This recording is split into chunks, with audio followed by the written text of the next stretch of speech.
Doctor BR Ambedkar Konaseema జిల్లా కొత్తపేట నియోజకవర్గం కొత్తపేట మండలం పలివెల అవిడి గ్రామాల్లో మిచాంగ్ తుఫాన్ ప్రభావిత ప్రాంతాలలో దెబ్బతిన్న పంట నష్టాలను పరిశీలించిన నిజ నిర్ధారణ కమిటీ సభ్యులు రాజమండ్రి రూరల్ శాసనసభ్యులు గోరంట్ల బుచ్చయ్య చౌదరి, రాజమండ్రి అర్బన్ డెవలప్మెంట్ గూడ మాజీ చైర్మన్ గన్నికృష్ణ, కొత్తపేట నియోజకవర్గ పరిశీలకులు వాసిరెడ్డి రాంబాబులతో కలిసి రాష్ట్ర టీడీపీ ఉపాధ్యక్షులు నియోజకవర్గ ఇన్ఛార్జ్ బండారు సత్యానందరావు పర్యటించారు. ఈ సందర్భంగా టీడీపీ నిజ నిర్ధారణ కమిటీ వారు తుఫాను వల్ల దెబ్బతిన్న రైతుల వద్దకు వెళ్లి వారి యొక్క కష్టాలను అడిగి తెలుసుకుని తడిచిన ధాన్యంతో వారు పడుతున్న ఇబ్బందులను కళ్ళారా చూసి రిపోర్ట్ తయారు చేసి పార్టీ దృష్టికి నిద్ర నటిస్తున్న ప్రభుత్వం దృష్టికి తీసుకువెళ్లి న్యాయం జరిగేలా తమ వంతు కృషి చేస్తామని రైతులను ఓదార్చడం జరిగింది. ఈ కార్యక్రమంలో రాష్ట్ర తెలుగు రైతు అధికార ప్రతినిధి ఆకుల రామకృష్ణ మరియు కొత్తపేట నియోజకవర్గ నాయకులు పాల్గొనడం జరిగింది.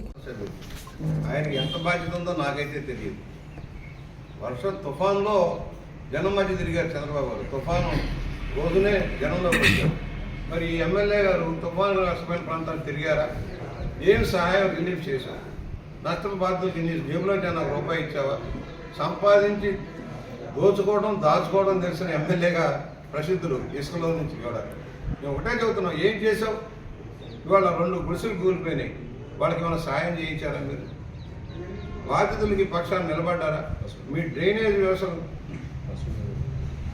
పశువులకు దెబ్బలు తగినాయి, దానికి ఏమైనా వైద్య సహాయం అందించే ఏర్పాట్లు చేశారా? ధాన్యం పంటంలా రైతులు గగ్గోలు పెడుతున్నారు, పట్టించుకుని నాదులు లేదు. మీ అసమర్థ విధానాల వల్ల ప్రజలు నష్టపోతున్నారు. ఎమ్మెల్యే గారు, మీకు సంపాదన మీద ఉన్న దృష్టి ప్రజాసేవ మీద ఉన్నట్టుగా మాకైతే కనపడటంలా.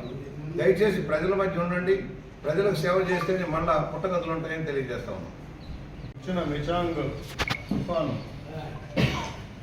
చాలా చోట్ల, ముఖ్యంగా అటు నెల్లూరు సైడ్ బాగా ఎఫెక్ట్ అయినా కానీ ఇక్కడ మన జిల్లాలో కూడా కొత్తపేట కాన్స్టిట్యూన్సీలో కూడా బాగా ఎఫెక్ట్ అయింది.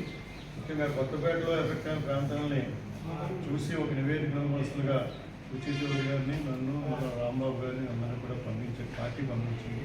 దానిలో భాగంగా పలివెల అవిడి 2 చోట్ల కూడా చూసాం. ఇప్పుడు చాలా దారుణంగా నష్టపోయారు రైతులు నష్టపోయారు. వాళ్ళకి కళ్ళంటే నీళ్ళు వచ్చేస్తాం. ఎందుకంటే అధికారులు వస్తున్నారంటే కలెక్టర్ గారు వచ్చారు, జాయింట్ కలెక్టర్ గారు వచ్చారు, ఎంఆర్ఓ గారు వచ్చారు, అందరూ వచ్చారు. వచ్చి జస్ట్ ఫోటోలు దిగి వెళ్ళిపోతారు అంతే చెప్తే మీకు ఏమి చేయట్లేదు. ప్రభుత్వం ఎన్నో కార్యక్రమాలు చేసిన రైతు సంక్షేమ పార్టీ ఈయన ఎన్నికల ప్రచారంలో చాలా గొప్పగా చెప్పేశారు. రాబోయేది మన ప్రభుత్వం రైతు ప్రభుత్వం చేసి ఉన్నాం. ఇటువంటి ప్రకృతి వైపరీత్యాలనేవి ప్రకృతి సహజంగానే వస్తాయి. అయితే దీన్ని కనిపెట్టి ఒక 1 వారం రోజులు 10 రోజుల ముందే కనిపెట్టి యంత్రాంగాన్ని చంద్రబాబు నాయుడు గారు అరేంజ్ చేసినారు. దాన్ని వాడుకోవడం కూడా చేతగానే దత్తం. ఎందుకంటే ముందే పసిగట్టి అలా తుఫాను రాబోతుంది, రైతులు జాగ్రత్త పడాలి, రైతులకు హెచ్చరికలు చేసి కార్యక్రమం కూడా ఏమీ చేయలేదు. ఈ టార్పాలిన్స్ లాంటివి కూడా ఇవ్వలేదు, ఏమీ ఇవ్వలేదు.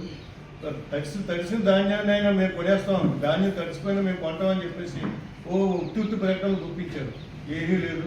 ఇవాళ రైతుల కన్నీటి దారుల్లో రేపు ఈ జగన్మోహన్ రెడ్డి గారి ప్రభుత్వం కొట్టుకుపోవడం ఖాయం అని చెప్పి తెలియజేస్తూ, ఇప్పుడు ఏదైతే బుచ్చయ్య చౌదరి గారు చెప్పారో ఆ డిమాండ్లు అన్నీ కూడా నెరవేర్చాలని చెప్పేసి నేను డిమాండ్ చేస్తాను. తక్షణం తడిచిన ధాన్యం అయినా మొలకెత్తిన ధాన్యం అయినా రైతు వద్ద ఉన్న ధాన్యాన్ని తక్షణం కొనుగోలు చేయాలని, అది కూడా గిట్టుబాటు ధరకే కొనుగోలు చేయాలని డిమాండ్ చేస్తూ ఉన్నాం.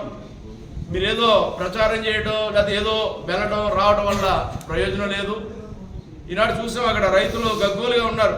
కొబ్బరి చెట్లు ఇరిగిపోయి ఉన్నాయి, అరటి తోటలు దెబ్బతిని ఉన్నాయి, 2 పశువుల పాకలు దెబ్బతిని ఉన్నాయి, కూరగాయల పాదులు దొండపాదులు అన్నీ దెబ్బతిని ఉన్నాయి. అసలు ఎన్యూమరేషన్ చేయాలి కదా మీరు. ఎన్యూమరేషన్ చేసి ఇదిగో ఇంత నా పంట నష్టపరిహారాన్ని గుర్తించో, మిమ్మల్ని ఆదుకుంటాం అనేది కూడా ప్రభుత్వం ఇంతవరకు మరి ఎక్కడా పూర్తిగా పరిశీలన చేసిన పరిస్థితి కూడా కనపడట్లేదు. ఈ ప్రభుత్వానికి ఒకటే కనపడుతూ ఉంది, రైతుల పట్ల కనపడట్లేదు కానీ రైతులను ఆదుకోవాలనే ఆలోచన లేదు. కానీ ఇసుక మట్టి మీద నా దృష్టి రైతుల మీద కనపడట్లేదు. ఇసుక మట్టి మీద వైసీపీ నాయకులు చూపిస్తున్న ప్రేమ ఈనాడు రైతుల మీద కనీసం 10% కూడా చూపించిన పరిస్థితి ఈనాడు ప్రభుత్వం దగ్గర కనపడట్లేదు.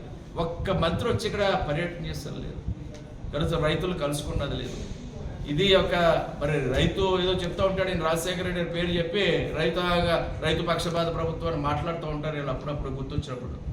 మరి ఇదా విధానం అని అడుగుతూ ఉన్నాం. ఏ మాత్రం బుద్ధి జ్ఞానం ఉన్నా రైతుల పట్ల రైతులు న్యాయం జరిగేలాగా ప్రభుత్వం చర్యలు చేపట్టాలని డిమాండ్ చేస్తూ ఉన్నాం.